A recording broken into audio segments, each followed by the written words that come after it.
Ce truc a l'air d'être pour toute personne. C'est incroyable, hein. Incroyable. T'as grandi dans une famille de restaurateurs. Ouais, c'est fou comme ça m'a marqué cet héritage parce que j'adore manger, que c'est vraiment pour moi hyper important. Ça fait vraiment partie de mon identité. Et ça, moi, c'est mon vrai combat aussi. Exactement. De dire le corps porte l'histoire et c'est en fait normal qu'on porte notre histoire. Et ben, bon appétit, bon courage.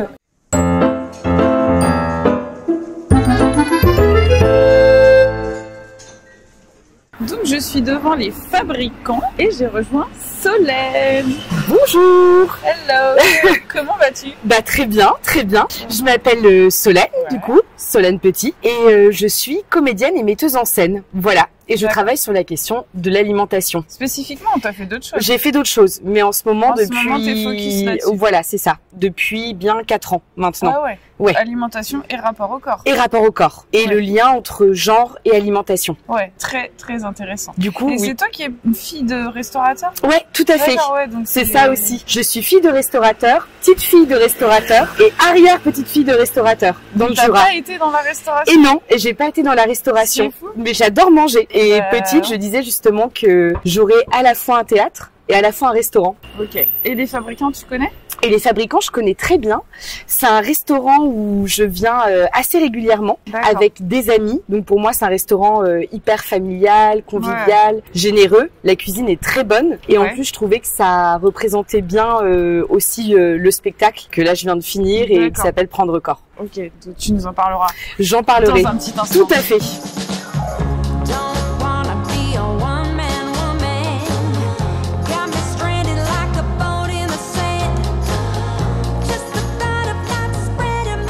Eh bien, merci Solène. Le lieu, ça fait un peu cantine. Je sais pas ce que t'en penses. Ouais, c'est vrai. Bah, c'est un peu cet esprit-là. Hein. C'est ce que j'aime bien, c'est que c'est très convivial.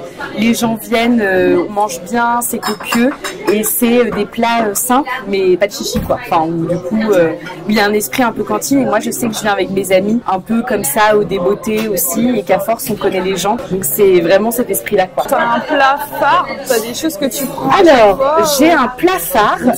À chaque fois. Non, j'ai du mal à changer. Ah, c'est vrai? Ouais. J'aimerais bien, d'ailleurs, aujourd'hui, je me suis dit, allez, je vais peut-être changer, qui est très costaud, qui s'appelle l'escalope montagnarde. Ici, la spécialité, c'est les patates, qu'ils font d'une manière hyper bonne, qui sont sautées, tout ça. Et du coup, c'est en gros des patates recouvertes d'une énorme escalope, qui est elle-même recouverte d'une tranche de jambon, de fromage et d'une tonne de sauce, un peu champignon. Et donc, quand ça arrive, c'est fumant. C'est vraiment une montagne, d'où l'escalope montagnarde. Et c'est un plat, c'est délicieux, quoi. Mais après avoir mangé ça, globalement, on mange bien, quoi. Oui, c'était ma question. Est-ce que les desserts valent le coup? Alors, les desserts sont pas mal. Le gâteau basque est très bon. Je crois qu'il faisait aussi un temps, c'est ça, un fondant au chocolat. Je suis en train de regarder la carte, qui était très bon aussi. Et les entrées aussi sont bonnes. Mais les entrées, généralement, quand on prend l'escalope montagnarde, c'est impossible. Parce que du coup, c'est genre foie gras, chipiron, donc c'est pas possible. T'as jamais rien testé d'autre? Si, j'ai testé déjà, je regarde le canard, qui est très bon. J'ai pris aussi une fois l'entrecôte, si quand même. J'ai tenté, mais souvent je reviens à l'escalope montagnarde, je dois dire. Bah oui. Une drogue dure. Oui, c'est un peu ça, c'est un peu une drogue dure. Tout à fait. Donc c'est bien copieux. Si vous avez envie de rentrer, vous en partagez une. Merci. Voilà. S'il y a quelque chose dans une salade ou un plat que tu n'aimes pas, tu nous dis, on change par autre chose. Et ensuite, les plats sont en majorité accompagnés de pommes de terre frites comme des salades. Mais j'ai aussi des légumes, du riz, des pâtes. Ok, super. Il faut aussi goûter les pommes de terre chez nous. Elles sont très bonnes. Je suis bien d'accord. J'ai des vins sur la carte, j'ai des vins du mois. Et il y a la sangria qui est toujours bonne. Moi, je peux rester de l'eau, ça me va. Et bah, allez, on va rester à l'eau. Amatrice de vin. C'est vrai? T'es pas vin? Bah non, écoute, je suis pas très alcool d'une façon générale. C'est plutôt bien, hein, d'ailleurs. Toi, tu l'es ou pas? Moi, je suis plutôt, en fait, ça a mis du temps à arriver. Mais moi, j'aime les bons vins, par exemple. C'est-à-dire, c'est vraiment, tu vois, la sangria, le vin, tout ça. Merci beaucoup. Merci beaucoup. J'adore ça. Je trouve ça avec un bon plat. J'avoue, une bonne viande. Moi, généralement, je prends un verre de vin ou un verre de sangria. Ça, c'est un peu l'héritage familial aussi, tu vois, d'avoir appris. Mais c'est venu sur le tard. J'ai pas aimé tout de suite. Moi, j'ai vu aussi qu'il y avait des salades qui avaient l'air sympas. Elles sont bonnes. Avec plein de trucs. Et j'aime beaucoup les gésiers, tu sais, les foies, tout ça. Eh ben là, ça plaît pas à tout le monde, mais moi j'aime bien. Ben, moi j'adore ça. Si t'aimes bien ah si, moi j'adore les Par contre, je me faisais la réflexion, il faut pas trop inviter les végétariens. C'est ça. Après tu m'as demandé, je me suis dit bon, allez, hein, je choisis. Moi j'aime bien. Voilà. Le cassoulet, tu vois, je l'ai jamais mangé dans un resto, mais en même temps j'ai pas envie de prendre ça. Moi j'hésite. Tu l'as déjà pris le cassoulet? Je l'ai jamais pris, mais je pense qu'il est très bon. Hein. Là, moi j'hésite à prendre par exemple, tu vois, les patates au bleu et jambon de pays. Ou j'avoue, pavé de canard, ce serait fort. Je vais voir. Et du coup là, les patates, c'est des accompagnements? Non, en fait les patates c'est vraiment une sorte de saladier qui arrive. Ah donc il y a ça pour les végétariens. Voilà, par exemple t'as la patate avec du fromage quoi. C'est ça. Et c'est très bon et c'est copieux aussi. Hein.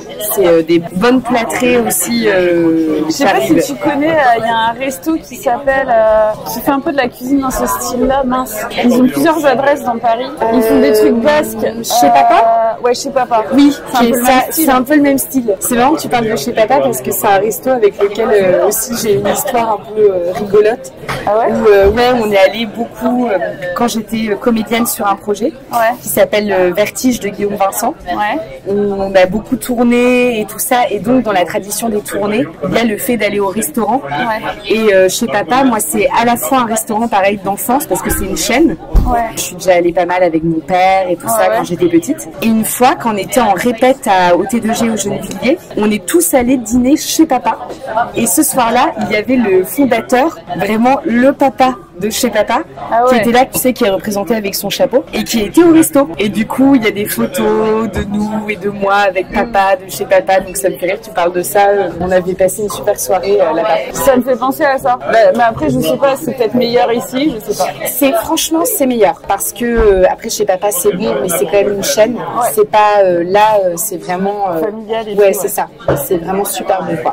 Je me dis que si je prends l'escalope, ça va être très difficile après de me relever. Ah ouais, à ce moment-là. Ah ouais, elle est vraiment, elle est intense, quoi. Après, tu peux ne pas la terminer, mais j'ai du mal. C'est trop dur. Ouais, j'ai du mal. Moi, je suis vraiment une gourmande, donc quand il y a le plat, j'ai du mal à le laisser. Et puis ça, ce plat-là particulièrement. Bah oui, t'en manges pas tous les jours. Quoi. Ah non, ça heureusement d'ailleurs. Sinon, ce serait un peu compliqué. Ouais, bah après tu t'en lasserais, je pense aussi. Ça, c'est certain. Et tu dois en connaître un paquet, toi, maintenant, un peu des restos et des trucs. Ouais, j'en connais pas mal. C'est sûr, des trucs à découvrir. Par exemple, ton resto préféré ou franchement, je sais pas. Ça doit pas être facile. Je suis en train de me demander.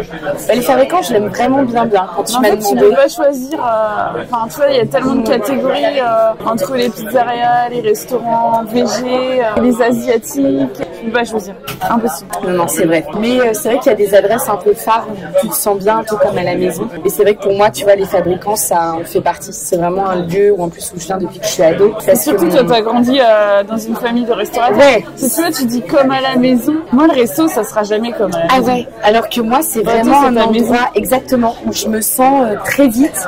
D'ailleurs, ça fait rire mes amis généralement où je branche tout le monde. Tu vois, je vais vite être copine avec les serveurs-serveuses. Pour moi, c'est vraiment un endroit où je me sens bien, quoi. Ça m'est très familier. Même l'effervescence d'un restaurant ou je sais pas. C'est vrai que je me sens comme à la maison. Je peux pas mieux dire que ça. Ouais. Après, dans les restos, t'as tout type d'ambiance. Tu vois, là, c'est assez bruyant, un peu cantine. Alors, t'as des restos qui sont plus intimistes. C'est calme, le truc, un date avec ton chéri. Là, je me sens mieux. Des fois, je trouve que le resto, ça peut être oppressant parce que t'as plein de monde, il y a du bruit. Ouais. Moi, je suis pas une fille qui était à la cantine quand elle était petite. Moi, je rentrais chez moi le midi. Ah oui, d'accord. C'est vrai que j'étais dans un truc un peu calme. Oui. Et moi, c'est vrai que j'aime bien manger au calme. Donc, le resto, pour moi, ce sera jamais vraiment...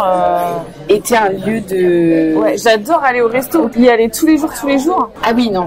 C'est fatigant. Mais je comprends. Mais pour l'aspect, pas pour la nourriture, mais pour l'aspect ambiance. Mais toi, t'as grandi là-dedans, donc... Ouais, j'ai grandi là-dedans. C'est surtout, en fait, moi, ma grand-mère était du coup hôtelière. On allait souvent, donc c'était un hôtel dans le Jura. Et quand j'étais petite, moi, j'allais souvent là-bas. Mais tu sais, c'était lié aussi au moment des vacances. Et donc, le fait d'être petite fille, d'hôtelière et d'avoir un peu la liberté de se balader partout, aussi aussi, ça crée justement pour nous, pour mon frère et moi, c'était un espace de rencontre, de rencontrer les autres enfants qui étaient eux en vacances. Donc c'était un lieu de sociabilité, voilà, qui était en plus hyper joyeux, quoi, quand t'es petit et que t'es là et que tu te balades et qu'en plus t'as l'impression que c'était chez nous, quoi, et que tu rencontres plein de gens. Moi, c'est vrai que c'était quelque chose que j'aimais bien, ou aller traîner dans les cuisines aussi.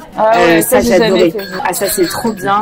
Petite, j'adorais aller me fourrer dans les cuisines, voir, tu vois, justement comment les cuisiniers travaillaient. Il y avait quelqu'un qui s'appelait Daniel, que j'aimais beaucoup et qui était à la plonge. Et du coup, quand j'étais petite, j'étais tout le temps fourrée, tu vois, dans ses jambes, un peu à éclat, à papoter avec lui, Parce que du coup, il y avait aussi ce truc d'avoir l'impression d'accéder à un monde, je crois, un peu plus adulte. Tu sais, d'être mêlé à plein de gens tout le temps. Et du coup, ce côté sociabilité, bruyant, voilà. C'est vrai que moi, c'est quelque chose que j'aime bien. Pour le coup, je me rends compte, tu vois, et manger, ça m'arrive même d'aller au resto seul. Alors rarement, mais j'ai pas de mal avec ça non plus.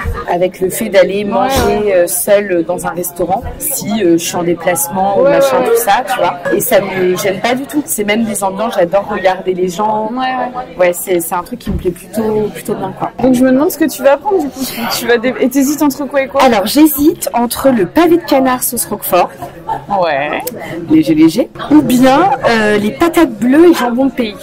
Et je me dis que t'aimes bien le bleu. Ouais, j'aime bien le bleu. En fait, moi, j'aime bien les aliments qui sont assez, marqués, tu vois, qui ont un goût. Et ça s'est développé pareil avec le temps. Au départ, pendant très longtemps, mais comme le vin, j'ai pas du tout aimé le fromage et machin. Et en fait, ça s'est développé et j'adore vraiment les fromages qui ont un goût, par exemple. Par exemple, t'aimes bien les huîtres? Et ben ça, non. C'est une des rares choses que j'aime pas. C'est fort, tu vois. C'est fort, mais c'est iodé. Et c'est la texture aussi qui est un peu gélatineux. T'aimes pas? J'ai du mal. C'est une des rares choses que j'aime pas. Moi, j'aime pas non plus les huîtres. C'est une des rares choses aussi que je n'aime pas. Et les andouillettes. Ça, pareil. C'est marrant, ça. Ils en ont à la carte. Ouais, andouillettes poêlées. Et toi, tes parents, ils tenaient un restaurant de quel type? Alors, mon père, lui, en fait, il a eu plusieurs restos.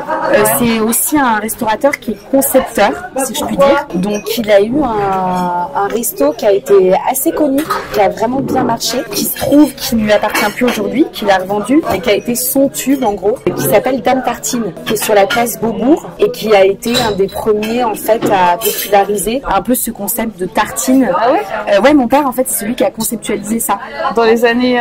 Dans les années, c'était... Moi, je suis née en 95, c'était dans les années 80, fin des années 80. Ouais, c'était assez innovant pour l'époque. C'était... Ah, mais carrément. Et c'est un lieu qui, après, a été des lieux de tournage. Il y a Romer qui allait tourner un film chez lui. Il y avait un peu toute l'intelligentsia parisienne qui allait là-bas, tout ça. Et il en a développé plusieurs. Il y en avait un, l'initial à Beaubourg. Il y en a eu un autre, si je dis pas de bêtises, aux Tuileries. Donc, qui était le café des Tuileries. Et après, il a créé plein d'autres concepts comme ça. Il y en a eu un autre aussi qui a très bien marché, qui s'appelait À toute vapeur et qui était rue de l'Isly vers Saint-Lazare. L'idée, c'était comment bien manger, garder cette notion de gourmandise, en fait, mais en proposant des plats vapeur avec cette cuisson-là. Donc, mon père a pensé, il y avait par exemple à la carte, beaucoup, ça a hyper bien marché. Pareil, il y en a eu 3-4 à Paris. Mais ça n'existe plus, ça n'existe plus, il l'a revendu. Et aujourd'hui, en gros, mon père, il est associé à Thierry Marx et il est concepteur. En fait, les gens l'appellent, si tu veux, un peu pour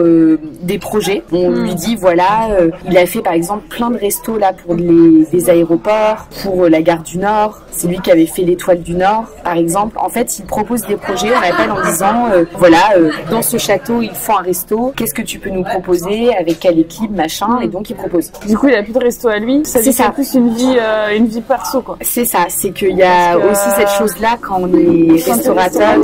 Tu l'as vu beaucoup, ton père, quand tu étais petite? Justement, j'ai pas vu beaucoup mon père petit. Parce que t'as pas trop de vie, hein. Non, c'est beaucoup notre mère, du coup, qui s'occupait de nous. Après, notre père était présent, mais c'est vrai que c'était, les vacances, c'était quand même plus avec notre mère. Quand on partait, justement, même dans le Jura, c'était plus avec notre mère, parce que notre père travaillait. D'ailleurs, je pense que dans le fait d'écrire aujourd'hui, d'avoir fini Prendre corps, je parle beaucoup de cette histoire familiale-là. C'est vrai qu'il y avait très vite un peu cette question-là, à la fois pour mon père, de me dire finalement, c'est fou comme ça m'a marqué cet héritage, parce que j'adore manger, que c'est vraiment pour moi hyper important. Ça fait vraiment partie de mon identité. Le fait d'aimer ça profondément aussi. Et puis aussi la figure de ma grand-mère, donc Monique, qui tenait l'hôtel et qu'on voyait quand on partait là-bas en vacances, mais qui du coup pour moi incarnait un modèle de féminité très questionnant en tant que petite fille pour plein de raisons, parce que je la voyais totalement dévouée à son hôtel et que même nous, quand on était là-bas, elle avait du mal à dégager. C'est la mère de ton père? C'est ça. Ouais, donc c'est de la lignée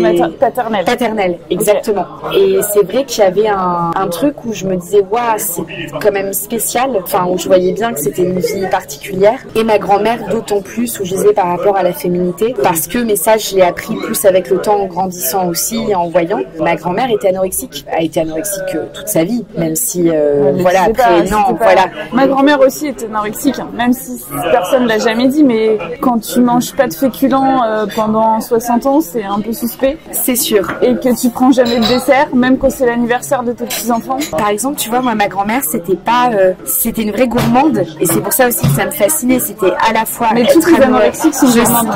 Je sais bien, parce que du coup, je suis allée ensuite. Si t'es pas gourmande, t'es pas anorexique en fait. Ça, c'est vrai. Mais je vois ma grand-mère, tu vois, dans les comportements, elle s'était plus découpée, par exemple, une lichette. Comme elle disait, c'est un mot qu'elle employait beaucoup en disant, je vais prendre une lichette. C'est un mot de vieux. Ouais, mais c'était vraiment, tu sais, la lichette, elle faisait le geste de la petite part de, et c'était vraiment une lichette, quoi. Ça ne dépassait pas, c'était pas une part, qui arrivait. Mais c'est vrai que c'était très questionnant. De gâteau? Ouais, de gâteau. Et toute sa vie, ce qui est assez fou aussi, c'est qu'elle était du coup, anorexique, hôtelière, donc quand même, et puis c'est un restaurant étoilé, donc à très bien manger, avoir ce goût-là, tout ça, à passer sa vie dans cet environnement. Elle, quand elle partait, pareil, elle adorait aller dans des super restos, machin. Parce que moi, j'ai jamais connu mon grand-père. Il est mort avant que je naisse. Ouais. Mais ma grand-mère a été ensuite longtemps avec un traiteur pâtissier de Besançon. Et du coup, c'est fou comme ça l'a poursuivi toute sa vie, quoi. Mais tu sais, je pense qu'il y a pas mal de gens qui se dirigent vers le métier de la cuisine parce qu'ils ont un trouble alimentaire à la base aussi. Tu penses ça? Non, pas tous, mais il y en a une partie. Parce que, en fait, je le vois parce que j'ai aussi pas mal d'abonnés Instagram qui, du coup, ils commencent à se remettre dans la pâtisserie ou vraiment à développer leur passion autour de la cuisine. Mais parce qu'il y a un sujet derrière avec leur rapport à l'alimentation qui n'est pas forcément sain. Ça, c'est certain. Non, je pense que c'est pas tous, bien sûr, mais il y en a une partie qui font ce métier-là parce qu'ils ont un problème avec. Parce que je repense... C'est un rapport amour-haine avec la bouffe. Ça, de toute façon, bien sûr. Mais avec cette vraie question, parce que, comme je te disais, moi, j'ai travaillé là toute l'année dernière au centre hospitalier d'Arras avec des patientes qui souffrent de troubles alimentaires. Donc, à la fois des personnes anorexiques et des personnes plus du côté de l'obésité. Ouais. Et où, du coup, j'ai mené vraiment toute une série d'entretiens avec eux et avec elles pendant tout un an. Et ensuite, ça a donné une installation photographique, sonore et voilà. Et qui avait à cœur de donner à voir justement ce qui se jouait derrière ces troubles. Et c'est marrant parce que c'est plus du côté d'ailleurs de l'anorexie qu'il y a un peu ce profil, si je puis dire là. Où en effet, il y a une dame, Céline, super, qui est partie travailler un moment dans l'hôtellerie qui servait les petits déjeuners, tout ça. Ça a été prouvé, je sais pas si tu connais l'étude de Ansel Keys. Non, pas du tout. C'est un médecin à la sortie de la Seconde Guerre mondiale qui a fait une étude qu'on pourrait pas du tout refaire parce que pas éthique, qui a en fait enrôlé des jeunes hommes sains, donc qui avaient aucun trouble alimentaire, aucun problème. Il n'en avait que 36. Voilà, c'est que 36. Et en fait, il les a mis en restriction calorique. Et en fait, ces gens-là qui n'avaient pas de TCA ont développé des symptômes de TCA, en fait, juste par le fait de se restreindre en calories. Et il y en a même qui ont commencé à s'intéresser à la cuisine alors qu'ils s'intéressaient pas du tout à la cuisine, à lire des livres de recettes, à vouloir vraiment cuisiner, en fait. D'accord. Donc ça prouve que ce symptôme-là, il est vraiment, c'est pas un truc vraiment que mental. Ouais. Il y a vraiment un truc que quand tu te prives de calories, et tu te mets à t'intéresser à ça. Il faudrait que j'aille regarder. Même sans être privé par privé de n'importe quelle façon, quoi. Si t'as été privé par la guerre ou privé par d'autres trucs. Non, mais il faudrait que j'aille regarder. Tu vois, je connaissais Ansel Keys, c'est en 1946. D'accord. Et c'était que des hommes. Donc, tu vois, comme quoi, la restriction calorique... C'est marrant parce que moi, tu vois, dans les gens que j'ai rencontrés, pour le coup, du côté de l'anorexie, je n'ai rencontré que des femmes. Et vraiment, en ayant parlé avec aussi l'équipe hospitalière, c'était vraiment que des patientes femmes, quoi. Mais je pense qu'en fait, il y a beaucoup d'hommes anorexiques. Mais en fait, ça prend une forme différente différente, l'anorexie chez eux. Parce que je pense que tous les gars que tu vois à la muscu, qui font du bodybuilding, en fait, ils sont dans un rapport avec leur corps et avec leur bouffe qui est vraiment très très similaire à celle des femmes anorexiques. Sauf que eux, c'est socialement accepté, tu vois. C'est ça la grande différence, c'est ce que j'allais dire. Mais je pense qu'ils sont vraiment dans un truc qui ressemble, pour moi, est quasiment identique. Quand l'appétit va, tout va. Quand l'appétit va, tout va. Vis dans les futailles, à nous la réparer. Ce truc a l'air d'être pour ta personne. C'est incroyable, hein. Incroyable. Franchement, quand tu m'as dit que c'était copieux, je pensais pas à ce point-là, quoi. Et bon appétit, bon courage. Ouais. Et ta sangria? Et ma sangria qui a été servie au bord. Plus qu'au bord, ouais. On m'a dit. Et elle est très bonne normalement ici. Déjà, je m'attendais pas du tout à ça. Je pensais que c'était les petits cubes de pommes de terre là. Je vais essayer de la manger sans trop me ridiculiser, tu vois. Mais non. Parce qu'une comme ça entière dans la bouche, j'ai un peu de mal. Attends, je fais la dégustation des pommes de terre.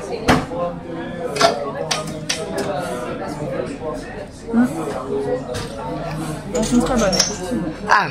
C'est entre la chips, la patate sautée, la frite. Tu vois déjà comment ça c'est énorme. Alors t'imagines l'escalope montagnarde. C'est bien parce qu'on m'avait jamais trop invité dans une adresse comme ça. Un peu plus traditionnelle entre guillemets. Ouais. En fait j'ai fait des restos français, mais tu sais c'était pas campagnard. Enfin j'arrive pas à trouver le mot. Un peu rustique. Un peu rustique. C'est plus tu sais les restos soit vraiment les plats blanquettes de veau et tout, soit des trucs un peu plus élaborés. Oui. C'est vrai que quand tu m'as dit pense au restaurant des fabricants, je me suis dit super parce que c'est un endroit vraiment que j'aime bien où je vais tout ça, et aussi par rapport du coup au spectacle Apprendre Corps qui du coup est né d'un voyage culinaire que j'ai fait à travers la France en fait où je suis allée au Pays Basque. Et il y a tout un épisode dans le spectacle qui est sur le Pays Basque et qui a été pour moi source de réflexion sur justement le lien entre le patriarcat et la viande, où là-bas c'est très France et tradition, pas France en l'occurrence mais quand même un rapport traditionnel, on mange du canard, on mange du jambon de pays et tout ça, et où j'ai rencontré là-bas un très grand, pas producteur, je sais pas comment dire, mais si,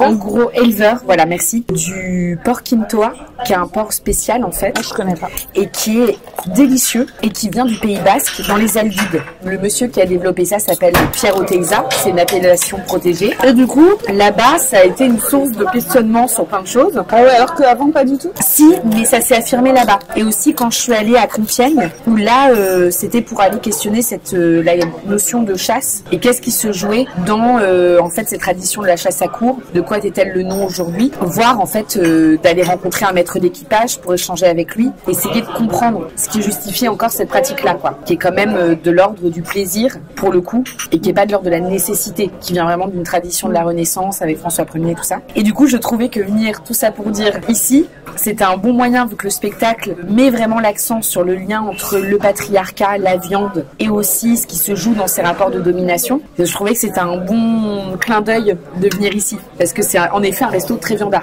J'imagine que tu as lu le livre de Nora Boisini, bien sûr, évidemment, tous les livres qu'elle a fait. Ça a été une grande source d'inspiration à l'écriture du spectacle. Sexisme, féminisme, ça a été vraiment des textes qui m'ont hyper accompagnée, très édifiants sur beaucoup de choses et sur ce qui se joue justement dans l'aliment viande. Ouais. Et du coup, moi je suis viandarde, comme tu peux le voir, vu que je mange du jambon de pays. Et ça m'amusait de venir questionner tout ça, quoi. Donc c'est à la suite de ce voyage culinaire que tu as fait pour quelle raison à la base? Alors en fait, c'était parce que moi j'ai fait mes études de théâtre dans une école nationale qui s'appelle l'École du Nord, qui est à Lille. Et où, quand j'y étais, on avait dans notre cursus en 3e année, qui était notre dernière année, un voyage qui s'appelait le croquis de voyage qu'on devait faire chacune. Et c'était en gros, on partait avec un projet personnel. Ça pouvait être n'importe quoi. Et moi, vu que je viens d'une famille de restaurateurs, je m'étais dit, ah tiens, ce serait un peu intéressant de faire un voyage culinaire, mais comme un peu, tu sais, Astérix et Obélix dans le Tour de Gaulle, où ils vont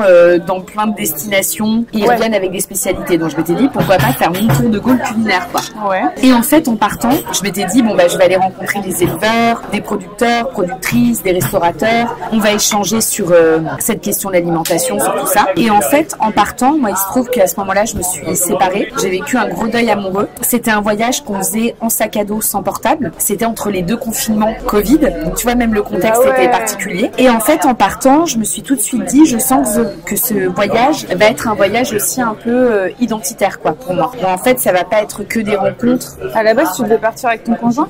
Non, c'est un voyage qu'on faisait vraiment solitaire. Mais ce qui était assez dur aussi, c'est que le conjoint que j'avais à l'époque était quelqu'un qui m'avait aussi suggéré cette idée-là. Quand on avait parlé du voyage, tout ça. Et du coup, en partant très vite, en fait, le voyage s'est quand même très vite axé sur aussi mon histoire familiale, où je suis allée rencontrer, par exemple, le meilleur ami de mon père, qu'il a connu à l'époque de l'école hôtelière de Nice. Donc en fait, je suis allée un peu creuser mes racines, aller chercher des réponses à certaines questions que j'avais. Et au cours de mon voyage, je suis tombée un peu malgré moi dans des milieux hyper viandards et très chasseurs, quoi. Et donc, ça m'a hyper questionnée sur moi aussi en tant que femme, comment je voulais me positionner par rapport à ça. J'ai découvert que j'avais un grand-oncle boucher niçois, Jean, donc qui a donné la première capsule de ce spectacle, cette rencontre, cette découverte fantasmée avec ce boucher, tout ça. Il y avait un épisode qui s'appelait à l'époque Rêverie gourmande carnet, donc c'était tout un délire érotico-porcin autour, voilà, qui reste aujourd'hui dans le spectacle d'ailleurs, qui est un moment où en fait un moment d'effeuillage burlesque avec de la viande. Je m'intéressais un peu, tu sais, comme la robe de Lady Gaga, aussi ce rapport de la chair, où ça m'intéressait de jouer avec ça, de qu'est-ce que c'est aussi de se sentir en tant que femme comme un bout de viande, parfois dans le regard des hommes, et qu'est-ce que c'est de se sentir un peu consommable, enfin, parfois, souvent, très souvent. Et du coup, ça m'intéressait de venir jouer avec ces codes-là, quoi, et de aussi reprendre à mon compte un aliment qui est, en termes de pensée magique, si je puis dire, et de symbolique, mis du côté de la domination et de l'homme, et de moi en tant que femme, qu'est-ce que j'en fais. Un peu comme l'a fait d'ailleurs une metteuse en scène que j'aime beaucoup et performeuse qui s'appelle Rebecca Chaillon et qui a beaucoup travaillé sur cette question-là aussi de la viande, de la nourriture, tout ça. Après, nos esthétiques sont très différentes, mais c'est quelqu'un aussi dont le travail a beaucoup compté dans ma manière d'envisager les choses, quoi. Donc ouais, ce voyage a été fondateur pour moi. Et à l'époque, ça s'appelait Rêverie gourmande carnet. Et après, j'ai pu repartir en résidence, en écriture. Et donc, ça a donné ce spectacle Prendre corps. Parce que c'est à la fois une prise en corps, forcément dans le lien à l'alimentation en tant que femme, il y a cette question du corps qui arrive forcément. Parce que... Même pas que les femmes, hein, tu sais. Les hommes, c'est vraiment universel. Bon, plus les femmes, mais quand même les hommes. Bien sûr. Mais je trouve que quand même dans les rapports destructeurs qu'il y a à ça, c'est quand même beaucoup plus du côté des femmes. En fait, on en revient à ce qu'on disait tout à l'heure sur l'anorexie. L'injonction sur le corps des femmes, c'est la minceur. Donc on va beaucoup plus être dans sa famille, se retenir de manger. Alors que chez les hommes, ils ont plus une injonction à faire du muscle. Donc eux, ça va plus être sur faire du sport, de la muscu, manger des protéines, manger, tu vois, d'une certaine façon. Donc ça va moins être dans la famement parce qu'ils doivent développer leur masse musculaire. Donc ils vont moins s'affamer. Mais quand même, le rapport, il est pareil. Oui, mais en fait, il y a quand même, tu vois, cet effet de disparition. En fait, de quand même, je fais disparaître mon corps dans cette idée de minceur. Il y a quand même cette chose de l'injonction à ne pas prendre la place.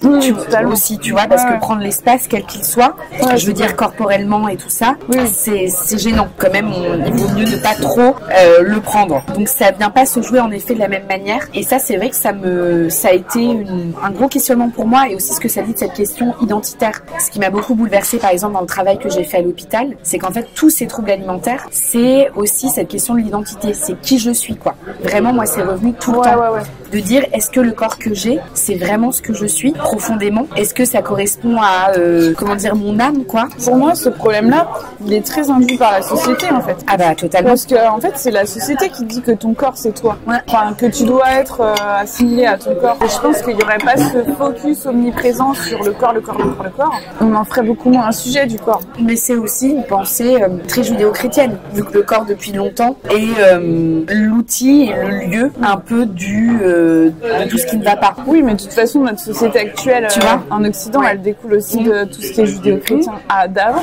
Bien sûr, mais du coup, c'est vraiment un héritage où le lieu, tu vois, c'est pour ça aussi que j'ai appelé ça prendre corps. C'est aussi j'espère que ce sera ça, mais une sorte de d'appel, d'invitation à se réconcilier avec le corps qui est trop violenté, pathologisé aussi, parce qu'avec tout ce qui se joue là dans ces rapports de destruction en fait à ça, et de tenter j'espère, à travers le voyage de cette femme, parce que c'est de l'autofiction, on sent bien dans le spectacle que c'est moi, et parce que je ne me cache pas et que c'est dit que c'est Solène et tout ça. Tu joues ton rôle ou... Ouais. Ah ouais, tu joues ton rôle. Ouais, c'est vraiment, donc pour moi c'est un sacré truc, parce que forcément ça me laisse pas indemne, totalement, mais c'est aussi une prise en corps à travers ce voyage, pour moi qui a été à la fois sortir de ce deuil amoureux, à la fois une quête identitaire. Par exemple, là, le spectacle s'ouvre, c'est marrant, ça fait vraiment une boucle, comment il s'ouvre et comment il se termine, où j'arrive en scène, je n'en dis pas plus, mais arrive cette question très vite de qui je suis moi, où je dis moi j'aime manger, et je chante une chanson qui était très importante pour moi petite, qui est la chanson de Astérix et Obélix de Quand l'appétit va tout va, qui est une sorte d'hymne familial. Ok, ouais. On ne mange pas pour vivre, il faut vivre pour manger. Quand l'appétit va, tout va. Pour la santé, y a que ça. La pire émotion, c'est quand on a son estomac dans les talons. Les petits points frais, les bons gros, sur un rythme d'allégro, pour manger et boire, pour jouer des mâchoires, quand l'appétit va, tout va. Et en fait, à la fin du spectacle, on retourne dans cette question identitaire. On sait pourquoi moi, c'est moi, finalement. Et il y a un retour de cette chanson, mais avec tout le voyage qui s'est écoulé, et donc aussi cette identité qui s'est trouvée. Et ça, en fait, ce fil-là, et cette conscience que l'alimentation était vraiment liée à l'identité, ça m'a vraiment sauté aux yeux quand justement j'ai mené tout ce travail à l'hôpital, où vraiment toutes les personnes que j'ai rencontrées m'ont parlé de ça, toutes, sans exception. Cette notion d'identité et qu'est-ce qui venait se jouer là-dedans, quoi. Et de ce rapport au corps. Donc c'est vrai que ça m'a beaucoup questionné tout ça. Mais du coup, ton passage à l'hôpital, tu l'as vécu comment? Parce que du coup, tu connaissais pas les TCA avant, ou très peu? Je connaissais, tu connaissais de nom ou... Non, je connaissais du fait quand même de ma grand-mère. Mais ta grand-mère, c'était pas vraiment dit, si? Elle disait qu'elle était anorexique? Si, ça a été dit qu'elle a été, en tout cas qu'elle l'avait été. Oui, moi c'est pareil dans ma famille. C'était ma grand-mère, oui, j'ai été anorexique quand j'avais 16 ans. Mais sous-entendu, j'ai été. Voilà. Mais il n'y avait pas de doute. Ça me fait bizarre de dire ça, mais elle est morte de ça aussi. En fait, ma grand-mère. Elle est morte de son anorexie. Elle a eu une sorte de maladie.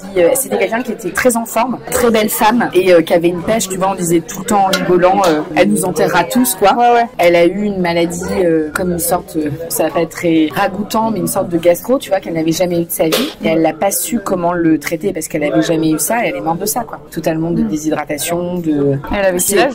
Elle avait 70 et quelques. Elle était jeune. Oui, c'était très brutal. Et c'est vrai que dans ce spectacle, j'ai un peu l'impression à la fois de lui rendre hommage sur beaucoup de choses parce que c'est une figure qui est là. Et en même temps, c'est venu, je pense, un peu de mon côté réparer un héritage qu'elle m'a laissé, je crois, et contre lequel j'étais assez en colère aussi pendant plusieurs années, sur ce rapport au corps, sur ce rapport à l'alimentation. Parce que du coup, c'était quoi dans quoi? Tu vois, en fait, moi, j'ai jamais eu de troubles alimentaires. Jamais. Ouais. Et j'ai un rapport très,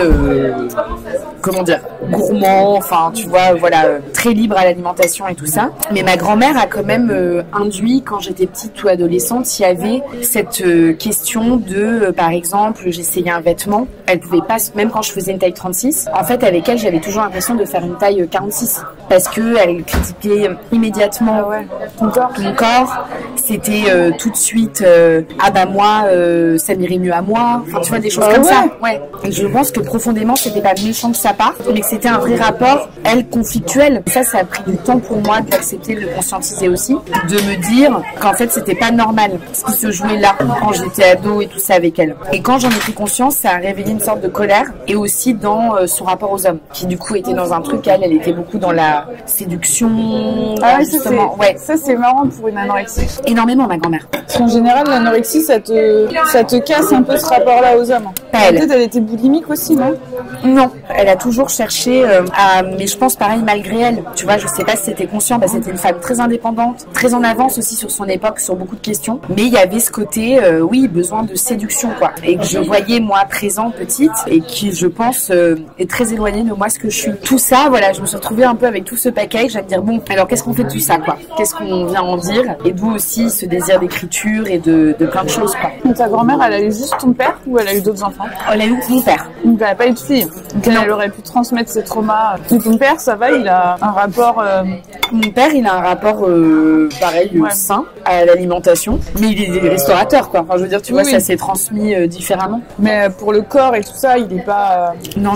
C'est vrai que ce voyage a été une source de plein de choses, quoi. Ça m'a vraiment aussi donné le courage, tu vois, de me dire, en fait, ce projet à l'hôpital, il faut que je le fasse. Parce que pour moi, c'était quelque chose qui était dans ma tête depuis longtemps et que j'avais du mal à aller faire parce que je savais que ça allait forcément me brasser beaucoup et que j'allais rencontrer plein de personnes et donc que j'allais travailler avec de l'humain aussi. Et j'ai eu la chance de rencontrer des gens absolument bouleversants et qui m'ont fait confiance aussi énormément, d'une générosité sans borne. Et j'avais vraiment à cœur, en fait, que ce soit leur parole. C'est pour ça que moi, dans mon spectacle, il n'y a pas ça. Parce que moi, j'ai pas ces troubles alimentaires-là. Je voulais vraiment que ce soit des gens qui vivent ça, qui aient la parole et de leur donner une place, quoi. Du coup, de t'intéresser à tout ça, aux gens qui ont des TCA, aux livres de Nora, enfin, je pense que tu as dû lire Lorraine Malka aussi. Mais Lorraine, on est en contact. Parce que du coup, quand tu lis tout ça, t'as pas l'impression que toi, finalement, t'as aussi, tu peux avoir des préoccupations un peu voisines, ou pas du tout? Si, totalement, absolument. Finalement, les gens qui ont des TCA, ils ont les préoccupations de monsieur et madame tout le monde, ils les poussent à l'extrême et ils les écoutent, totalement. Tu vois. Alors qu'en fait, les préoccupations qu'ils ont, tout le monde les a. Absolument, mais je pense que d'ailleurs, c'est aussi pour ça que j'ai écrit ce spectacle. Tu vas prendre le corps. C'est que quand même, dans ce spectacle, je me mets à nu complètement sur mon lien à l'alimentation aussi, sur ce désir de nourriture, sur aussi, bien sûr. Et après, je pense à un exemple très concret où, quand j'ai mené ce travail à l'hôpital, il y a eu un entretien avec une femme que j'ai vraiment, ça a été une rencontre bouleversante, Valérie, qui elle est une ancienne punkette et qui avait elle un corps pendant très longtemps mannequin et qui l'a, comme elle le dit elle-même, c'est ses mots, maltraité en fait, au fur et à mesure un peu, elle en a pas pris soin. Et il y a eu un moment où aussi elle est tombée enceinte, elle a eu des enfants, enfin voilà, et il y a eu une prise de poids. Et en fait, Valérie, on a une fois un entretien où moi j'ai lu un livre de Lynn Papin qui s'appelle Une vie possible. Et une vie possible où elle parle, alors ça part d'une autre expérience, mais de l'avortement et tout ça. Mais il y a tout un chapitre qui s'appelle Identité et où elle a été anorexique, elle, jeune. En fait, Lynn Papin. Et elle raconte son lien à son corps. Elle vient questionner cette question identitaire. Et je sentais qu'avec Valérie, ce texte allait résonner très fort. Et donc, je lui en ai lu des passages. Et ça m'a mis une claque parce qu'en fait, Valérie a fondu en larmes complètement. Elle m'a dit, tout ce qui est dit, c'est moi. Et c'est aussi ce qui se joue là dans mon rapport à mon corps, dans mon rapport à l'alimentation aujourd'hui, dans tout ça. Et du coup, on a beaucoup parlé de ça. On a aussi écouté une chanson de Zao de Sagazan, Mon corps, où elle dit, mon corps, je te regarde pas comme il faut, je prends pas soin de toi comme il faudrait. C'est une chanson très très belle. Et donc ça a été un entretien très fort. Et quand on s'est quitté avec Valérie, moi je me suis retrouvée seule dans ma salle d'entretien et j'ai fondu en larmes. Et en fait, je me suis rendu compte que tout ce dont Valérie avait parlé, tu vois, même là en parlant, je suis assez émue. C'est des choses que moi je vivais, en fait, c'est comme si je les avais enfouies et que tout d'un coup j'acceptais aussi de voir que le rapport que j'entretenais à mon corps était parfois dur. Que j'étais dure envers lui, que je le maltraitais parfois un peu. Par exemple, le côté où je pense que moi, j'ai une nature très dynamique et très énergique, donc j'ai un côté où j'écoute peu les limites, où si j'ai envie de faire des choses et qu'il faut, je sais pas, j'ai 40 échéances ou machin, tout ça, je pousse mon corps vraiment, alors que je sens qu'il y a une limite, tu vois, qui est en train d'être atteinte, et je pousse. Comme un moment. Dans quoi? Dans le sommeil? Tu dors dans le rythme, dans le fait que mes journées sont très longues, en effet que le sommeil s'altère un peu, et dans ce côté aussi ne pas prendre soin de soi. Pourtant, tu vois, je prends soin de moi, je veux dire, mais ou dans ces périodes-là où la question de prendre du poids, parfois, tu vois, ça peut arriver. Bien sûr, moi, ça m'est arrivé. De prendre soin de soi, faut vraiment clarifier le truc, quoi. Prendre soin de soi, dans les contenus qu'on peut voir, les magazines ou quoi, ça c'est genre se maquiller, se faire les ongles. Non, mais pas ça. Aller chez l'esthéticienne, c'est pas ça, prendre soin de soi. Arrêtez avec ça. Oui. Prendre soin de soi, c'est autre chose. C'est vraiment non, mais c'est ça. C'est prendre soin de soi profondément, pas de son aspect extérieur. Non, pas du tout, justement. Ouais. Mais d'avoir quand tu sens bien, quand tu maltraites ton corps. Je veux dire, tu vois. Et tu peux être super maquillée et maltraiter ton corps, quoi. Totalement, absolument. Mais la notion de soin, pour moi, elle est importante. Comment on apporte du soin, justement, à soi et à ce corps aussi, tu vois, de son enveloppe, de comment on l'aime, comment on apprend à l'aimer, en fait. Et je vois bien que, mine de rien, quand on s'est quitté avec Valérie, je me suis rendu compte, tu vois, que il y a dans ce qu'elle racontait tout ça, j'ai eu l'impression d'avoir plein d'échos sur beaucoup de choses, ou même le rapport où, tu vois, tu parles de l'apparence, mais Valérie, elle m'expliquait, par exemple, que pour elle, désormais, c'était impossible de se voir dans un miroir. C'était extrêmement dur. Mais comme tous les patients-patientes que j'ai rencontrés, parce qu'il y a un décalage entre comment je me sens moi à l'intérieur et qui je vois. Ouais. Qui je vois, et aussi la difficulté quand on a été comme elle à un moment très mince, comment lâcher l'image qu'on a eue de soi avant pour accueillir aujourd'hui la nouvelle image, tu vois, la nouvelle corporalité. Et ça, moi, c'est quelque chose qui m'a beaucoup parlé, de me dire, est-ce que finalement moi aussi, alors moi j'évite pas les miroirs, mais en plus je suis dans un métier d'apparence. Bah oui, je suis dans un métier de je me montre, d'être capturée aussi, et par l'image, par tout ça, et finalement comment ne pas être prisonnière de ça. Et moi j'ai toujours lutté toute ma vie pour ça, et c'est vraiment un combat hyper important pour moi auprès des femmes. Là j'insiste pour le coup, aujourd'hui j'ai vraiment à cœur, t'as raison d'insister, j'ai vraiment à cœur de défendre ça. Et par exemple dans Prendre Corps, au tout début de la jeunesse du spectacle, ça n'existe pas là aujourd'hui, mais il y a la notion du miroir qui est évoquée à un moment. Dans l'idée, j'avais envie esthétiquement qu'il y ait une sorte de grand miroir qui apparaisse à la fin, qui explose. Vraiment un truc de, en fait, comme Niki de Saint-Phal. Je suis attachée à des figures esthétiques, moi, dans mon travail très fort, comme Niki de Saint-Phal, comme Frida Kahlo, qui ont beaucoup joué avec leur image et avec leur corps aussi. Et leur corps qui était violenté, qu'elles ont poussé aussi dans une forme de violence extrême et tout ça. Et Niki de Saint-Phal, elle avait une œuvre où elle tirait, elle, sur des mannequins, et qui étaient des mannequins qui représentaient des femmes, et notamment elle, quoi, elle-même. Et où elle reprenait, pareil, l'objet du tir, du fusil qui était du côté des hommes, en tout cas d'une violence masculine, pour reprendre un outil de domination et en faire autre chose. Et c'est pour ça que la figure du miroir, elle, du coup, elle tirait, il y avait tout un truc, bon, moi, je me disais, qu'est-ce que ça fait que cet objet qui est quand même le lieu à la fois de confidence, de rencontre aussi avec soi-même parce qu'on se voit, et en même temps qui est vraiment un outil très dangereux parce qu'être prisonnier de son image, du miroir, c'est compliqué. Comment on casse ça? Comment on brise ça? Et du coup, ça c'est quelque chose qui est resté, mais comme le livre de, ça me fait penser de Dans le palais des miroirs, de Frank Quiz, qui est très bien, et qui vient questionner tout ce rapport à l'image en fait. Et qu'est-ce qui se joue là-dedans? Et donc le miroir a été longtemps une sorte de marotte qui restait de qu'est-ce que c'est que de péter le miroir, quoi. Et donc ça n'existe plus esthétiquement sur scène, par contre j'en parle. Et c'est qu'est-ce que c'est de déchirer ça et de se trouver. Pour revenir un peu à ton histoire, ton enfance et tout ça, ton adolescence, toi t'as eu un rapport sain à la nourriture et t'as jamais essayé de perdre du poids ou de changer ton apparence? Petite, notamment, j'étais un peu boulotte et ah, ça me fait pleurer, hein, ce que tu me... Ça va être... Désolée, non, mais c'est parce qu'en plus, en ce moment, vu que... T'es pas obligée, hein. Non, pas du tout, c'est bien d'en parler. Mais vu qu'en plus, en ce moment, c'est la naissance du spectacle et que je suis dans un truc où je me mets hyper à nu et tout ça, c'est un peu émouvant en ce moment, beaucoup de choses pour moi. Mais si, et du coup, tu vois, j'ai même suivi un régime, quoi, petite, voilà, pour... alors, j'étais pas non plus, tu vois, mais juste un peu boulotte. Et donc, c'était, je sais pas, j'avais 9-10 ans, je pense. Ouais, t'étais jeune. Ouais. J'ai perdu et après j'ai jamais eu de problème de poids. Tu as été suivie par une diététicienne? Non, même pas. En fait, j'étais allée chez le médecin et qui avait dit voilà, il faut faire ça, et j'ai perdu très vite. Puis j'ai été bien accompagnée par mes parents, mais quand même j'ai quand même des souvenirs de petite fille, donc du coup le goûter c'était compliqué, quoi. Où je m'en privais, tout ça, machin. Et du coup forcément, je pense que ça a laissé des traces. Bah, tu vois, quand je te parle de miroir, d'avoir eu, alors que adolescente, jeune femme, tout ça, j'ai toujours été mince, tu vois. J'avoue, jamais m'être vraiment vue telle que j'étais, en fait. Et aujourd'hui, j'ai l'impression de mieux me voir. Donc c'est bien aussi d'avoir m'être réconciliée avec ça et d'aimer voir aussi la personne que je suis et le corps que j'ai et tout ça. Mais bien sûr que parfois on n'est pas à l'abri de... Bah, il y a des moments, tu vois, où en plus le fait, en effet, d'être dans mon métier très capturé en fait par l'image, c'est un peu relou parce que parfois, du coup, même quand toi t'es bien, il suffit que t'aies une photo de toi où là c'est terrible, où tu te vois avec le tu dis ah bah super, et du coup forcément tu vois ça te remet dans toi des... Ouais, mais ça c'est ce que tu te compares à des normes et à des standards de beauté. Bien sûr.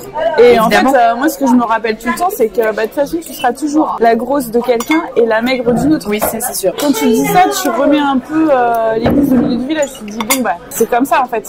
Totalement. Mais oui, donc il y a eu, je pense que très vite j'ai eu quand même une conscience de ça, et qu'en fait aussi accepter, tu vois, moi ça a été un chemin aussi d'accepter que la prise de poids, par exemple, aussi c'est ça qui m'a beaucoup bouleversée avec les histoires que j'ai entendues, où en fait c'est aussi lié beaucoup à des changements, tu vois, de vie ou de ce que tu vis. Le corps porte notre histoire en fait aussi.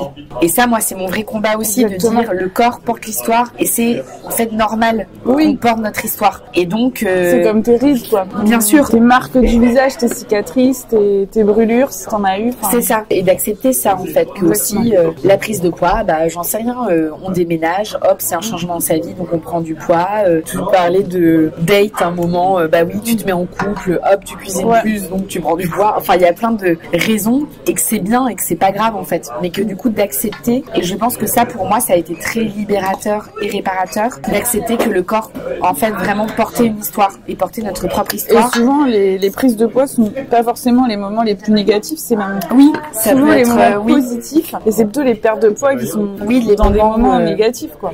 Voilà, ça a été en tout cas petit, donc je dirais que j'ai eu ça, si tu vois quand même conscience qu'il y avait un truc et puis même des moments où tu vois justement entre le passage de jeune fille à jeune femme, j'ai repris un peu de poids, et pas des masses mais un peu, donc forcément j'ai vu mon corps changer quand même, et je sais que ça on en parle avec plein d'amis où ça a été commun pour tout le monde, et c'est tout d'un coup qu'est-ce que ça te fait de trier tes vêtements. Enfin moi je sais que ça m'a fait un peu un électrochoc dans le bon sens, dans le sens inverse, où je me suis dit ah waouh, en fait j'étais capable à l'époque de rentrer dans ça, et quand je rentrais dans ça je me voyais déjà pas comme j'étais, du coup ça va pas à aucun moment. Enfin moi je sais que ça m'a un peu fait un électrochoc dans le sens, mais en fait accepte-toi tel que tu es maintenant, dans ton corps quoi, et arrête de vouloir à tout prix être une personne que tu n'es pas aussi, en tout cas de vouloir répondre à des normes bastonnées toute la journée sur comment il faudrait être pour être un objet de désir, de séduction, pour correspondre à des attentes, pour plein de choses. Et ça c'est un vrai combat pour moi. J'ai vraiment à cœur, à travers ce spectacle, à travers l'exposition, à travers mon travail, de venir vraiment interroger ça quoi. Et ça a été vraiment ma lutte quoi. Et de dire, il y a une expression qu'emploie d'ailleurs, tu parlais de Lorraine tout à l'heure, Lorraine Malka, et je sais qu'elle, sur la 4e page de couverture de Mangeuse, dans mon souvenir, elle emploie une expression, c'est dans la préface, je sais plus, qui m'avait beaucoup marqué, où elle dit j'espère que ça apportera quelques miettes d'espoir dans un monde d'affamés, son enquête. Et c'est une expression que je trouve très belle, et que dans moi, je trouve qu'elle est très similaire, en tout cas dans ma démarche. Quand j'ai lu ça, j'étais assez vraiment ce que j'espère apporter. J'espère apporter des miettes d'espoir à travers mon travail aux gens, pour leur dire c'est ok quoi. Enfin c'est ok en fait si vous aimez manger, c'est ok si vous avez un bout de fourchette, c'est ok si vous avez ce corps là et tout ça. Et à travers une histoire qui est mon histoire au final, de cette autofiction, que ça devienne plus universel aussi. Parce que moi je suis assez persuadée que l'intime c'est politique. Et du coup c'est une ligne très forte dans mon travail, de dire en fait j'accepte aussi en allant dans mes propres cachots, si je puis dire, mes propres zones d'ombre, en plongeant enfin dans ce que je suis, j'espère réparer les plaies des autres aussi, suturer les plaies, cautériser quoi. Et voilà, et j'ai bon espoir que ce soit le cas, donc on va voir. Optimiste hein. Parce que moi j'ai quand même l'impression que le gros problème aussi c'est que la majorité des gens ont un gros déni sur le truc, ils sont dans un autre monde. C'est que quand tu parles de tous ces trucs là, je ne doute pas qu'il y a des gens qui ont zéro problème avec je ne doute pas, mais c'est comme si en fait ils voulaient pas avouer, et donc non moi ça va, aucun problème, mon corps tout va bien, mon alimentation rien, c'est pas un sujet.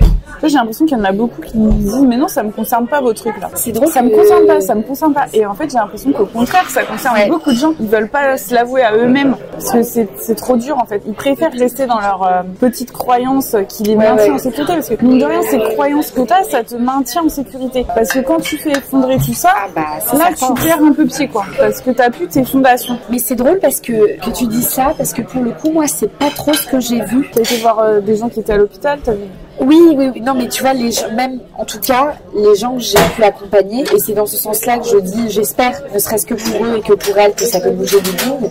J'ai vu les différences. Et d'ailleurs, c'est ce qu'ils m'ont dit, tu vois, où ça a été très émouvant pour nous, le moment du rendu. Il y a des gens qui ont changé et qui m'ont d'ailleurs fait, ça m'a bouleversée, qui m'ont envoyé des mots absolument magnifiques en me disant merci, parce que grâce à toi, je me suis réconciliée en partie. Tu vois, c'est pas une solution magique, mais en tout cas d'avoir réparé des choses à leur échelle, ce qui était possible aussi sur ce moment-là, quoi. Et après... Mais après, tu les as vus plusieurs fois.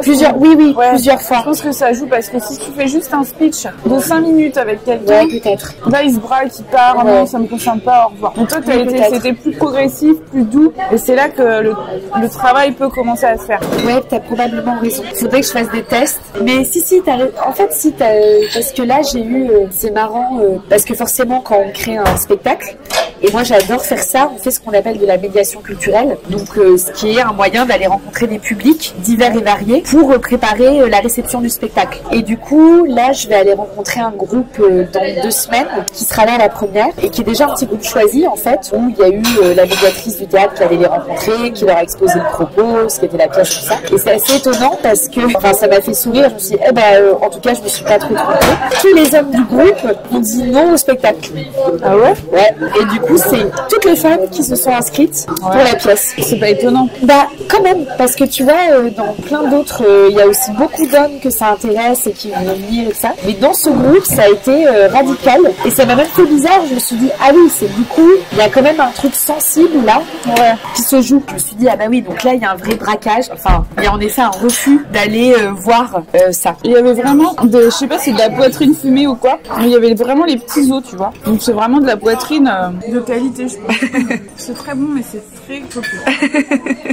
Tu vois, le dessert, généralement, il passe à la trappe. Hein. Le dessert, c'est dommage s'il y a des bons desserts, mais oui, là, ça cale. Oui, ça cale. Mais ça, c'est... là, moi, ça va, tu vois. Le dessert peut être accueilli. Mais toi, là, c'était intense, là, ta salade. Après, il y a du volume avec la salade. Ouais. Oui, mais quand même, elle est copieuse parce que j'ai beaucoup de viande. T'as beaucoup de viande, t'as du chèvre. Voilà. T'as l'image un peu de prendre corps. Parce que aussi, dans le spectacle, je parle beaucoup de Maïté. De Maïté, ah oui. Enfin, je parle beaucoup. En tout cas, c'est une figure qui existe quand même dans le spectacle où, au début de mes recherches, j'ai évidemment regardé toutes ces vidéos de la cuisine des mousquetaires. C'était pas de la génération? Non, mais c'est une figure d'ogresse qui n'existe plus aujourd'hui, en fait. Moi, j'ai connue. Toi, tu l'as connue? Ouais. J'ai 10 ans de plus que toi, et je me rappelle très bien quand on allait en vacances chez ma grand-mère. Ma grand-mère était fan de l'émission, donc à tout de suite, t'avais la petite musique. Ah, ça commence. Allez, on regarde ça. Trop drôle. Et puis le truc, elle faisait vraiment de ces recettes. Ah bah. Avec sa Micheline, là, sa copine. Ouais. Et du coup, tu t'es farci tous les épisodes? Quasi. Avec mon ami co-directeur de la compagnie. Et t'en as tiré quoi alors? Ah bah, j'en ai tiré plein de choses. En fait, surtout en comparaison. C'est plus pour des figures ouvertes, enfin des questions ouvertes, pardon, dans le spectacle, où elle existe dans le texte, en fait, parce que en regardant les vidéos avec Lucas, on s'est rendu compte qu'elle était totalement barjot, quoi. Enfin, il y a vraiment. Ouais, tout à fait. Et il y a des entretiens où elle parle.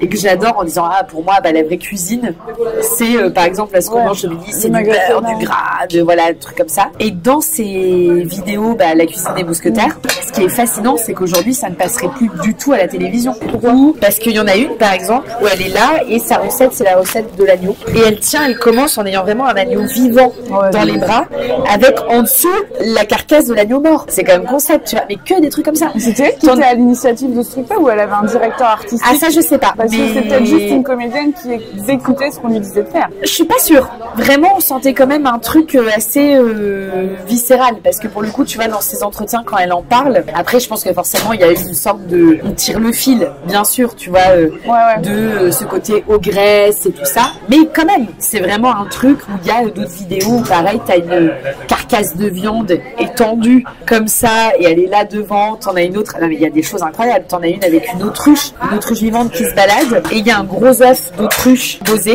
et Maïté va caresser le cul de l'autruche en lui disant ce serait bon, oui, ma belle petite, ce serait bon, farci, machin, le petit coup là. Et là tu te dis mais qui est-elle? Alors l'autruche, regardez-moi ça, cet animal, comme c'est beau. Bonjour. Bonjour mon petit. Elle est belle. D'abord là on peut faire un coup farci, regardez-moi la longueur. Non, pas de mauvaise pensée, mais viens là. Et puis après, regardez-moi là. Alors là, viens ma chérie, regardez-moi ces cuisseaux que ça. Là. regardez, montre. Oh, que les mignons. Elle sait se faire, tiens. Voilà, regardez-moi ça. Les cuissots, vous faites donc des gigs. Regardez-moi ces pattes que ça, regardez ça. C'est superbe. Et moi, j'adore cette figure de l'ogresse en même temps, qui a pas peur d'assumer, pour le coup, un côté monstrueux aussi, presque. Moi, ça m'a surtout questionné, et ça, c'est parti d'interrogation de Nora, pour le coup, où elle parle du phénomène des foodistas, qui est un vrai phénomène aujourd'hui de, on mange des grosses plâtrées, tu vois, où t'es filmé en train de manger un gros burger, où tu vas, voilà, mais t'as quand même des ongles rouges, hyper bien faits, et t'es quand même taille mannequin. Et du coup, ce qui m'intéressait, c'était de dire pourquoi aujourd'hui la figure qui est diffusée, médiatisée de la femme qui mange, c'est la femme qui quand même, mine de rien, te donne l'illusion que tu peux t'avaler un gros burger dégoulinant de fromage sans prendre un gramme, et c'est pas celle qui est bien en chair et qui assume complètement mais tu sais son côté ogresse. Entre Maïté et maintenant, c'est que ces foodistas, elles sont sur Instagram ou YouTube ou quoi, il y a une section commentaires en dessous. Et Maïté, elle serait là maintenant sur YouTube. Elle se prendrait des vagues de haine. Ah mais je pense, Elle se prendrait des vagues de haine. À l'époque, la vague de haine, il fallait écrire un petit courrier à France TV. Je pense qu'il y en a pas beaucoup qui prenaient le temps. Et maintenant, c'est facile en fait. Donc les gens, ils déversent leur haine. Donc effectivement, il ne reste plus que celles qui peuvent se permettre de manger un truc burger ou je ne sais quoi en étant toutes... Parce que elles, on va rien leur dire. Oui, mais ça, tu vois, ça me questionne. Bah ça, c'est problématique. C'est un vrai problème parce que tu te dis, bah en fait, c'est faux. Bah, c'est la grossophobie. Oui, mais comme le phénomène, un autre phénomène que j'ai découvert qui m'a beaucoup... pareil, ça, on a regardé, mais à la fin, ça crée presque une sensation de en fait, je ne peux plus. Tu sais, t'arrives au bout de l'écœurement du mukbang. Ah oui, les mukbangs, moi, ça, c'est... Non, mais ça, c'est de la déchéance totale. Oui, mais qui est un vrai phénomène. Et moi, j'ai rencontré des gens, tu vois, vraiment, avec qui on en a parlé très sérieusement et qui m'ont dit que, par exemple, regarder ces vidéos-là, ça les apaisait. Parce que du coup, voir quelqu'un s'empiffrer, finalement, par procuration, ça venait calmer aussi des ardeurs qui leur appartenaient, tu vois, de le vivre un peu par procuration. Ah ouais, ça les détendait. Il y en a même une femme que j'ai rencontrée qui m'a dit que ça l'aidait à s'endormir. Alors ça, j'ai toujours pas compris. Mais du coup, j'étais, waouh, c'est un vrai comme pouvoir, l'ASMR, tu sais. Oui, mais quand même... je comprends pas qu'on puisse dormir avec l'ASMR. Moi, ça m'énerve. Moi, c'est un truc qui m'énerve. Oui. J'ai envie de casser. Mais là, c'est bruit de boucle. Enfin, c'est quand même... c'est énervant. Et après, ce qui est aussi fascinant dans le mukbang, et c'est pareil, c'est Nora toujours qui en parle très bien, où elle dit que c'est pareil, ça aussi, c'est un phénomène à double tranchant, parce que les mukbangeuses qui sont quand même très en vue, alors qu'on a 2-3 qui sont plus en chair et tout ça, mais parce qu'elles ont des personnalités assez débordantes, qui sont comme ça, et qu'elles ont construit une marque autour de ça. Mais t'as quand même, dans la plupart, et c'est vrai, moi j'en ai regardé des kilos de mukbang, c'est quand même de nouveau des femmes comme ça, avec des assiettes comme ça, et où tu dis c'est impossible, vu ce qu'elles mangent, il y a forcément un rapport à l'alimentation, il y a un TCA qui du coup forcément est déconnant derrière, et ce qui est véhiculé du coup auprès des gens, c'est faux en fait. C'est pas ok de s'avaler une assiette de poulet frit qui déborde comme ça sans que ça ait des conséquences. Enfin, en tout cas, que ça donne l'illusion qu'il n'y a pas de problème. Si tu le fais qu'une fois, mais elles le font plein de fois vu qu'elles font que ça sur la vidéo. C'est un vrai phénomène qui est aussi... où ça, c'était aux prémices du projet. Ça n'existe pas du tout dans le spectacle, pareil, parce que le mukbang n'a pas sa place. Mais forcément, quand on va creuser sur cette question de l'alimentation et du lien au genre et de tout ça, du coup, on ouvre plein de portes aussi assez étonnantes. Il y a ça, il y a aussi toute la question des publicités. Ça, c'est fascinant aussi.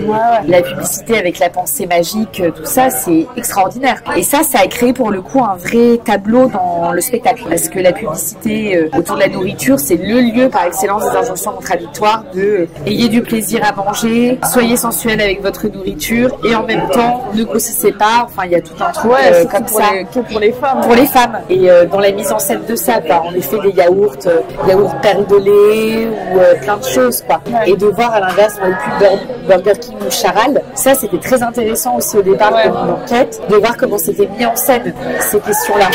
Avec une pub qui est géniale de Charal qui est depuis quand n'avez-vous pas donné de viande à votre mari, où en fait c'est elle est géniale. En fait dans la mise en scène c'est en gros c'est en pleine nuit sombre, donc il y a un lit.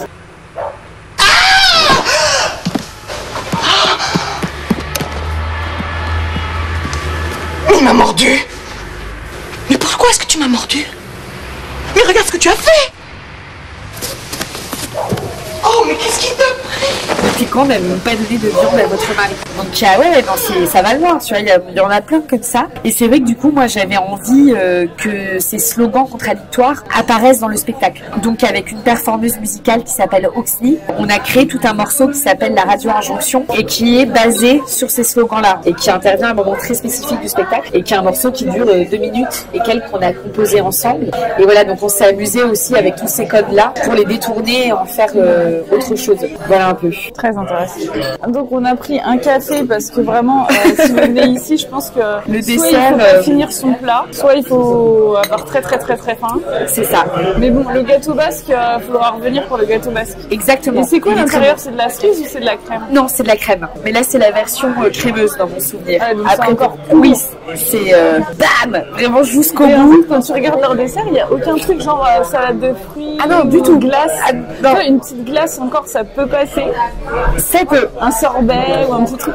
Mais là, rien. Non, du tout. L'île flottante, c'est peut-être le truc le plus léger. Ah non, elle est monstrueuse. Ah bon? Je l'ai déjà prise pour le coup, elle est vraiment énorme. Elle est délicieuse, mais c'est vraiment une île. Enfin, pareil, ça porte bien son nom pour le coup, c'est vraiment une île flottante, quoi. Elle est très grosse. D'accord, c'est dans la générosité. Ouais, c'est dans la générosité. Mais oui, ce qu'on disait, c'est que moi, ça me fait vraiment de la peine quand je vois que, tu vois, mes amis se privent, justement, ce que tu disais sur une carotte ou un chocolat. Pour certains, c'est la même chose. Et de voir que j'ai certaines amies qui ont vraiment, ça les met dans des états incroyables de, par exemple, je sais pas, manger un chocolat parce que sur le moment, elles en ont envie et que c'est le moment et que c'est chouette, on est en vacances et voilà, et donc on se prend pas la tête. Et qu'après, ça vient créer des moments de larmes même et de violence vis-à-vis d'elle-même, de tristesse aussi, de plein de choses.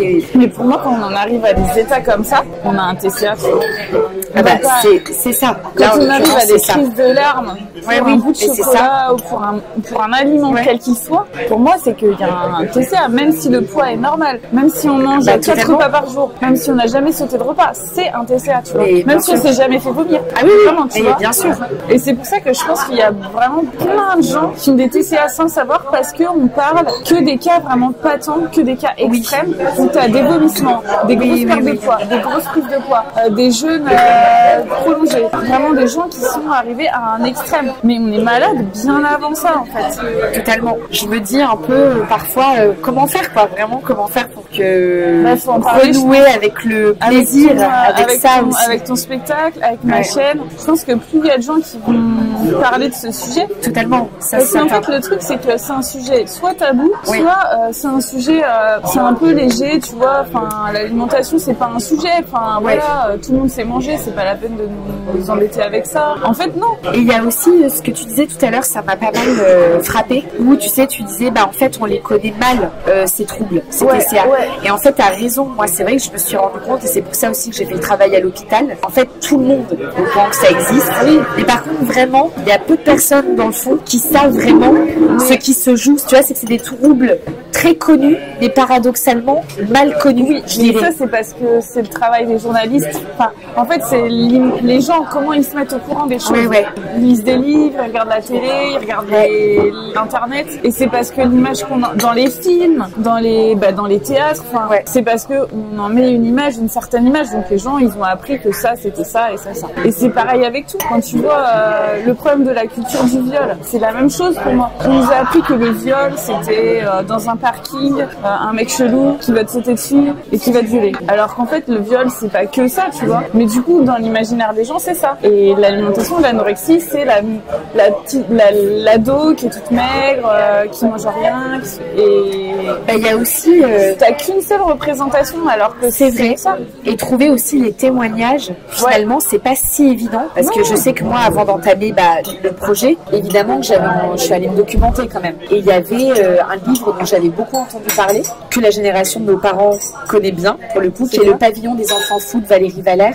Ah ça, si tu l'as jamais lu, il faut que tu lises. C'est magnifique, c'est une claque, par contre, c'est dur. Hein. C'est vraiment une claque énorme. C'est un récit, pareil, autobiographique, donc de Valérie Valère, qui raconte son internement pour anorexie, parce qu'avant, ça se soignait aussi, et j'ai rencontré des gens à coup d'électrochoc et qui m'ont parlé de ça, dans des cliniques et tout ça, et elle qui a vécu ça, et qui raconte tout son parcours, à la fois dans ce lieu-là, ce qu'elle a vécu, et à la fois comment elle essaie de sortir de sa maladie. Et qui a vraiment un livre d'une puissance sublime, quoi. Enfin, d'une écriture, c'est un livre qui est bouleversant, quoi. Qui est vraiment écrit, elle avait 15 ans. Elle l'a écrit d'une traite, elle est morte elle s'en est sortie, entre guillemets. Elle a écrit un autre livre, je crois, et elle est morte vers 20 ans, dans mon souvenir. 20-21 ans. Mais ça, c'est aussi trouver des paroles comme ça et les faire entendre, c'est pas évident. Il y a eu elle, il y a eu...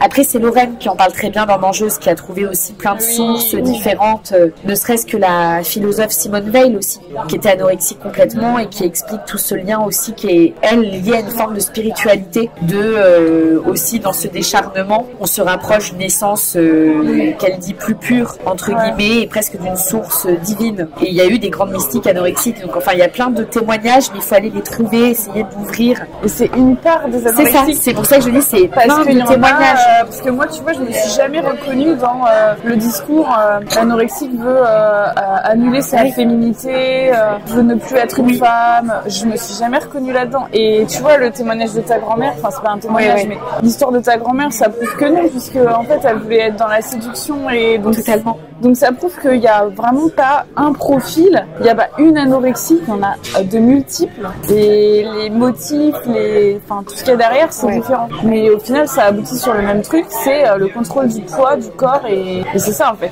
C'est pour moi c'est ça, c'est le contrôle du poids du corps et pas forcément pour atteindre des cas extrêmes de maigreur, mais juste contrôle. Contrôle. Ça, la notion de contrôle, elle est là. C'est ça, c'est certain. C'est ça le truc. Et c'est pour ça que quand je te dis les hommes qui vont à la salle de muscu, ça, je suis d'accord avec toi. En fait, ils sont dans une anorexie, ils sont dans la notion de contrôle sur leur corps. C'est pas pour être maigre, mais c'est dans la et pour moi c'est ce qu'il y a sous l'anorexie, c'est ça, c'est le contrôle en fait. Oui, mais ça de toute façon c'est dans tout, enfin cette notion de. Mais après tout ce qu'il y a derrière, ça peut varier. Ouais, de identité chiffre, de contrôle, de ça évidemment. Et je pense aussi il y a eu là des chanteuses, tu sais, qui ont sorti des chansons de jeunes assez récemment. Et je sais qu'avec des patientes que moi j'ai rencontrées, pareil on en a parlé. Et c'était assez intéressant de voir ce que ça créait chez elles, où il y en a qui étaient c'est super qu'on en parle. Et moi, quand j'entends cette chanson, évidemment, ça me fait penser à ma propre histoire. Et je trouve ça très bien que ça existe et tout ça. Comme par exemple la chanson XS d'Anaïs Delva, que moi je connaissais pas du tout et je suis tombée là-dessus. Il y a Joyce Jonathan aussi qui a un peu ouvert la parole là-dessus. Et puis d'autres après ensuite. Et d'autres filles que j'ai rencontrées aussi et qui me disaient moi en fait ça me gêne que ce soit dit. Je trouve que ce qui est véhiculé c'est pas bon. Enfin, c'est assez intéressant aussi comment la libération de la parole, ce que ça crée chez les personnes qui vivent ça peut être source de gêne aussi, mais ce qui me semble normal, logique, tu vois. Mais c'était intéressant ce que ça crée, les réactions. Moi j'ai vraiment les deux, même de dire mais en fait ce qui est dit c'est pas vrai. Parce qu'en fait c'est juste la vision de la personne. Et en même temps c'est important d'avoir plusieurs visions.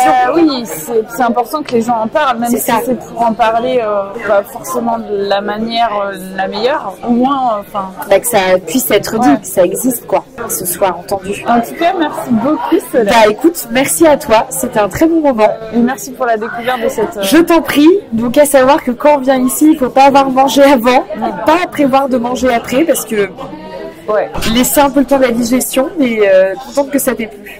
Merci beaucoup Solène. Merci à toi pour ce bon moment, c'était très chouette. C'était très chouette, très intéressant, j'ai vraiment adoré notre conversation, j'espère qu'elle vous aura plu aussi. Alors où est-ce qu'on peut retrouver ton travail Alors on peut retrouver mon travail sur le site de notre compagnie avec Lucas Raon qui s'appelle Mordre ta joue. Il y a un compte Instagram aussi. Il y a un compte Instagram, Mordre ta joue, très simple à trouver. On va le mettre dans la description. Et il y a surtout bientôt le spectacle, donc Prendre corps, qui va être, dont la première va être le 17 octobre au Prato à Lille. Donc et les Lillois, allez-y.